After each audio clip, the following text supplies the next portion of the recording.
FIFA 21 has finally arrived on Google Stadia, and I'm more than happy to report that it's a fantastic port of the game. It's currently available for purchase at a special discounted price of $24.59, and honestly speaking, if you're a fan of the game, I would say it's absolutely worth it. Time and time again, this has been one of the most requested games on Google Stadia, and I'm just glad to finally see it here. To be clear, the Stadia version isn't perfect by any means. There are certain things I do question about its future, but more on that later. For now, let's focus on the positive, and that's the fact that the game appears to be running at a native 4K smooth 60 FPS. Visually speaking, the game looks fantastic, and while I wouldn't put it up there with the next gen versions of the game, I also wouldn't put it in with the last gen. If I had to take a guess, it definitely looks like the PC version of the game here, so much better than what was available on the PS4 and Xbox One.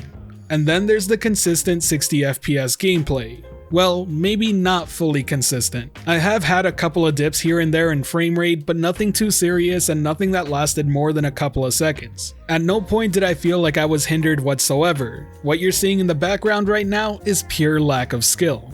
All I ask is for you to understand that the last time I seriously sat down and played a FIFA game was way back on the PS1 for FIFA 98. Things have changed big time since then. It's a lot more intricate to say the least. But having now played the new entry, I can easily see how some people get hooked on its gameplay. There is a skill gap to be crossed here, and I'm sure that the skill ceiling is much higher than I would expect it to be. Not to mention, there's a ton of game modes at play here, be it career mode, Volta Football, UEFA Champions League, pro clubs, kickoff, tournaments, skill games, practice arena, online seasons, co-op seasons, online friendlies, and the ever famous FIFA Ultimate Team.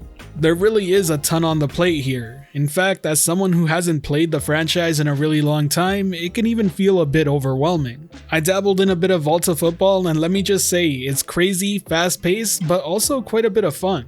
It plays nothing like the standard soccer game, and I thought it was a pretty neat twist to the overall idea. But let's cut to the chase. Most of you are here for FIFA Ultimate Team. So here's my extremely novice take on it, and if any of you listening are big FIFA fans, do explain whether or not I'm on the mark. It's the Pokemon trading card game, but for people who like football. Alright, maybe not exactly the same thing, but the overall hook is there. You open up packs and hope you get that insane player card you've been wanting and then get to enjoy it. It's an insanely fun loop, and I could totally see why people would spend thousands of hours playing this mode because of it. Sadly, this is where I also have to talk about the potential bad news. FIFA is a huge game, and I'm sure that plenty of people are looking forward to picking it up on Stadia.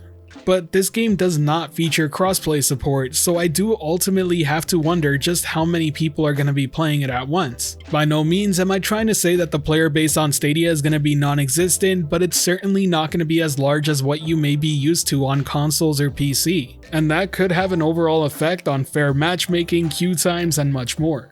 Luckily, it's not all negative here. While it doesn't support full-on crossplay, the Stadia version will share the FIFA Ultimate Team transfer market with the PC version of the game. That means you shouldn't be running into any issues when it comes to buying or selling player cards on the market, which to be fair is another very key aspect of FIFA Ultimate Team.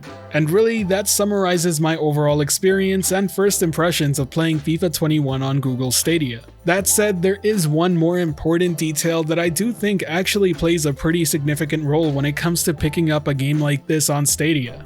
And that's the fact that you can play it on the go on your mobile device. Now, excuse me if I'm misunderstanding this, but I do believe this is the first time you can get the full-on FIFA Ultimate Team experience on the go. And I can't help but imagine that that would be an extremely appealing feature to have for people who are into the game mode. Now, from what we've heard, EA is very interested in supporting crossplay in their future releases.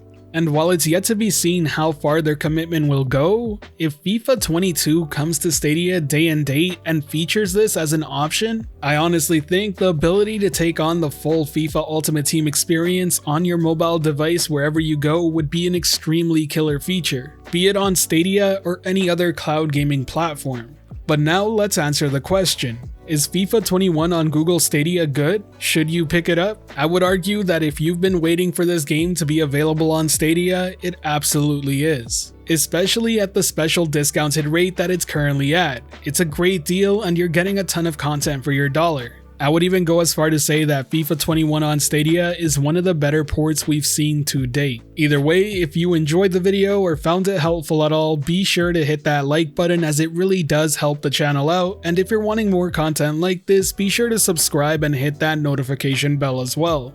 Today's end of video message is going to be asking how many of you picked up FIFA 21 on Stadia and what are your takes on the port of the game. Let me know what you think as I'm really interested in hearing you out. As always, thank you for watching. This has been The Virtual Cloud, giving you the latest and greatest on everything VR and cloud gaming related. And until next time, I'll catch you in the clouds.